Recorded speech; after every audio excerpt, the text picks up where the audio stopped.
My mind makes noises too much.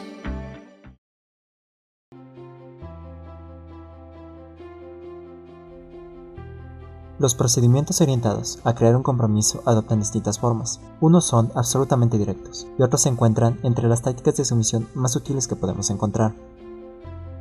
El esfuerzo extra. Una razón de la efectividad de los compromisos escritos es que exigen más trabajo que los verbales. Hay pruebas claras de que cuanto mayor es el esfuerzo dedicado a un compromiso, mayor es la capacidad de este para influir en la actitud de la persona que lo ha contraído. Podemos encontrar estas pruebas en nuestra propia casa o en regiones remotas del mundo primitivo. Así, por ejemplo, entre las tribus Tonga del sur de África, todos los jóvenes deben pasar por una elaborada ceremonia de iniciación para ser admitidos en el grupo de los hombres.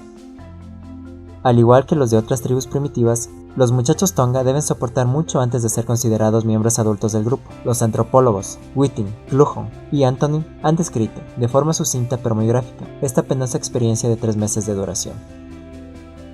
Los muchachos de entre 10 y 16 años de edad son enviados por sus padres a la escuela de circuncisión, que se celebra cada 4 o 5 años, donde son sometidos a severas pruebas por los varones adultos de la tribu. La iniciación comienza a traspasar cada muchacho entre 2 hileras de hombres que los golpean con palos. Al final de este pasillo humano, el chico es despojado de sus ropas y se le corta el pelo. Luego lo recibe un hombre cubierto con una piel de león, que lo sienta frente a él en una piedra. Entonces alguien lo golpea por detrás y, cuando vuelve la cabeza para ver quién ha sido, el hombre león lo hace por el prepucio, que corta con 2 certeros movimientos. Acto seguido se le recluye durante 3 meses en el patio de los misterios, donde solo podrán verlo los iniciados. En el curso de su iniciación, el muchacho es sometido a 6 pruebas principales: golpes, exposición al frío, sed, ingestión de comidas repugnantes, castigos y amenazas de muerte. Basta el menor pretexto para que sea golpeado por uno de los recién iniciados, a quien encargan esta tarea los ancianos de la tribu. Los chicos duermen a la intemperie y sufren amargamente los rigores del invierno. Se les raciona el agua durante estos 3 meses, para que la comida resulte nauseabunda. Se la mezcla a menudo con hierba semidigerida procedente del estómago de un antílope.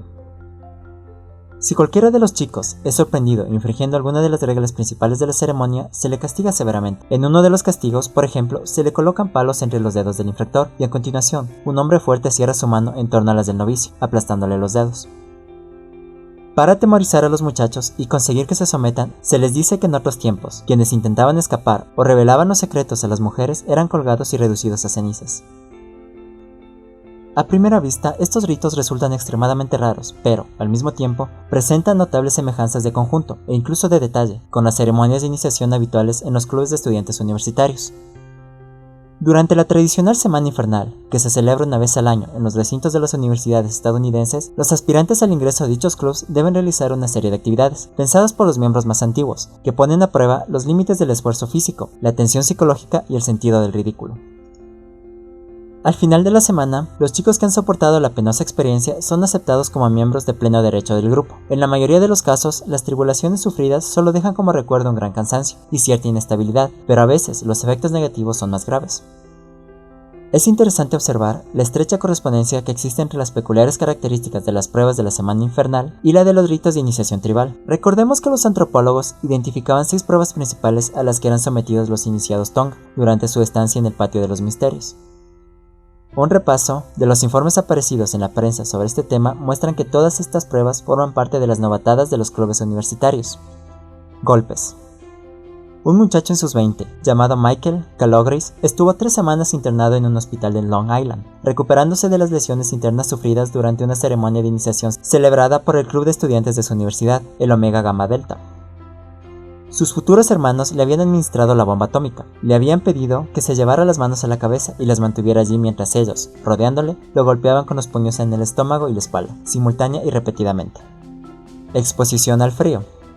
Una noche de invierno, Frederick Bronner, estudiante universitario californiano de primer curso, se adentró unos 15 kilómetros en un parque nacional situado a 1000 metros de altitud con sus futuros compañeros de club. Abandonado allí para ver si era capaz de encontrar el camino de vuelta y con una camiseta y unos pantalones cortos como única protección frente al frío, el muchacho caminó luchando contra el gélido viento hasta que tropezó y cayó a un profundo barranco, fracturándose varios huesos e hiriéndose la cabeza. Inmovilizado por sus heridas, se quedó acurrucado y horas después moriría de frío. Sed. 2 estudiantes de primer curso de la Universidad del Estado de Ohio terminaron en el calabozo de su futuro club por haber incumplido la regla que obligaba a todos los aspirantes a entrar en el comedor arrastrándose durante la semana infernal. Una vez encerrados en la despensa, solo se les permitió comer alimentos salados en el curso de casi 2 días, privados de toda bebida. Únicamente les dejaron unos vasos de plástico en los que podían recoger su propia orina. Ingestión de comidas repugnantes. En el local del Club Kappa Sigma de la Universidad del Sur de California, 11 aspirantes se quedaron estupefactos cuando vieron la repugnante tarea que les aguardaba. En la bandeja había trozos de alrededor de 100 gramos de hígado crudo, empapados en aceite. Cada candidato debía tragarse uno de los trozos entero, sin masticarlo. Richard Swanson lo intentó sin éxito por 3 veces, con el trozo que le correspondía. Resuelto a superar la prueba, consiguió finalmente que el trozo de hígado le pasara hasta la garganta, donde se le quedó atascado. A pesar de todos los esfuerzos realizados para que lo expulsara, moriría tiempo después por asfixia. Castigos. En Wisconsin, un aspirante fue castigado por olvidar parte del conjuro ritual que debían memorizar todos los iniciados. Se le obligó a permanecer con los pies debajo de las patas de una silla de tijera, mientras el más pesado de sus compañeros de club se tomaba una cerveza sentado en ella. Aunque el aspirante no se quejó durante el castigo, al finalizar este tenía rotos varios huesos de ambos pies. Amenazas de muerte. Un aspirante a ingresar en el club Zeta Beta Tau fue conducido a una playa de Nueva Jersey, en la que se le ordenó cavar su propia fosa. Cuando llevaba unos segundos cumpliendo la orden recibida de permanecer tumbado en el hoyo recién cavado, las paredes del mismo cedieron, y murió asfixiado antes de que sus futuros hermanos pudieran sacarlo. Hay otra sorprendente similitud entre los ritos de iniciación tribales y los de los clubes de estudiantes: la supervivencia.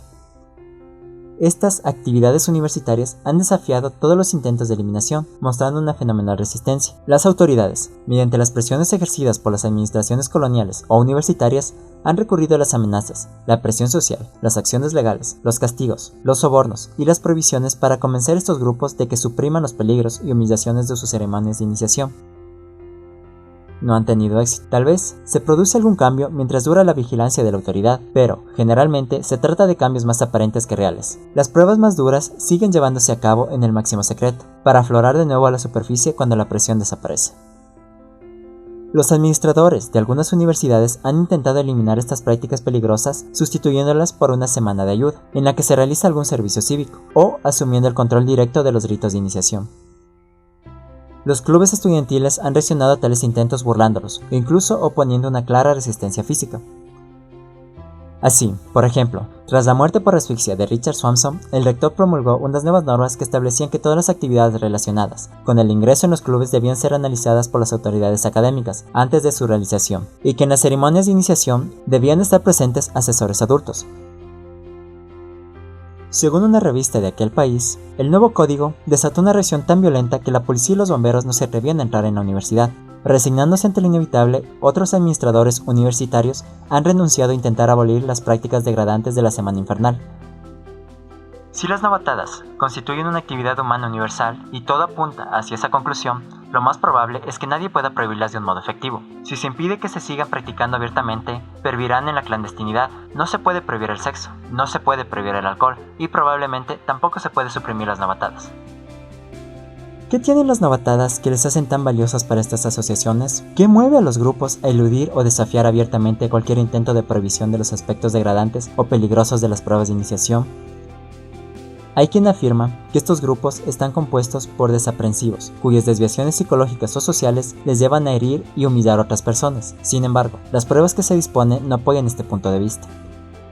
Los estudios realizados sobre los rasgos de personalidad de los miembros de los clubes estudiantiles, por ejemplo, demuestran que gozan, si acaso, de mayor equilibrio psicológico que otros estudiantes universitarios.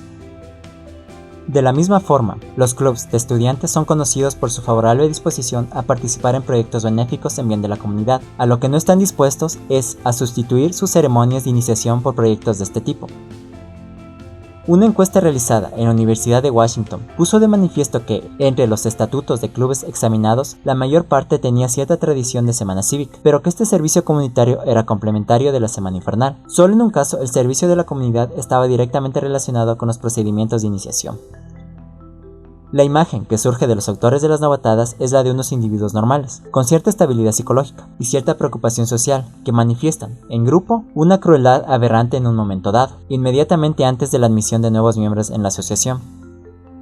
Las pruebas muestran o apuntan hacia la ceremonia como culpable. Debe de haber algo, en su rigor, que es vital para el grupo. Su crueldad debe de desempeñar alguna función que la asociación lucha por mantener a toda costa. ¿Cuál puede ser? En una de las opiniones más aceptadas, la respuesta apareció en 1959, en los resultados de un estudio poco conocido fuera del ámbito de la psicología social. Dos jóvenes investigadores, Elliot Aronson y Judson Mills, decidieron poner a prueba una hipótesis. Las personas que pasan por grandes dificultades o sufren para alcanzar algo valoran mucho más lo obtenido que quienes consiguen lo mismo con un esfuerzo mínimo. El momento de inspiración lo tuvieron al elegir la ceremonia de iniciación de una universidad para examinar esta posibilidad. Descubrieron que las estudiantes universitarias que habían superado una ceremonia de iniciación sumamente embarazosa para acceder a una reunión de grupo sobre temas sexuales estaban convencidas de que su nuevo grupo y las actividades del mismo eran extremadamente valiosas, aunque Aronson y Mills habían aleccionado a las conferencistas a que se mostraran todo lo despreciables y aburridas que pudieran. Los estudiantes que habían pasado por una ceremonia de iniciación mucho más suave o habían ingresado directamente eran menos entusiastas del grupo. En una investigación complementaria se obtuvo idénticos resultados cuando a determinados estudiantes se les pidió que soportaran dolor físico, en lugar de pasar por situaciones embarazosas, para entrar en el grupo. Cuanto más fuerte era la descarga eléctrica recibida como parte de la ceremonia de iniciación, más convencida estaba después la estudiante de que su nuevo grupo y las actividades de este eran interesantes, inteligentes y deseables. Ahora comienza a adquirir cierto sentido el hostigamiento, el esfuerzo físico e incluso los golpes de los rituales de iniciación. El miembro de la tribu Tonga que contempla, con lágrimas en los ojos, cómo tiembla su hijo sobre el frío suelo del patio de los misterios, o el estudiante universitario de segundo curso que interrumpe con carcajadas nerviosas el castigo corporal de su hermano menor, no está realizando un acto de sadismo. Se trata, en ambos casos, de actos de supervivencia del grupo. Servirán, aunque parezca extraño, para incitar a los futuros miembros de la asociación a considerar el grupo más atractivo y valioso. Mientras la gente disfrute luchando por conseguir las cosas y crean en lo que alcanzan con esfuerzo, estos grupos continuarán celebrando molestos y difíciles ritos de iniciación. La lealtad y dedicación de quienes lo superen aumentarán considerablemente la cohesión del grupo y sus posibilidades de supervivencia. En un análisis de 54 culturas tribales, se observó que allí, donde las ceremonias de iniciación eran más dramáticas y rigurosas, se daba la máxima solidaridad de grupo. Teniendo en cuenta la demostración aportada por Aronson y Mills sobre el grado en que la severidad de una ceremonia de iniciación eleva el compromiso del recién llegado hacia el grupo, nada tiene de sorprendente que los grupos se opongan a cualquier intento de supresión de ese vínculo, crucial para su fuerza futura y, en definitiva, para su supervivencia.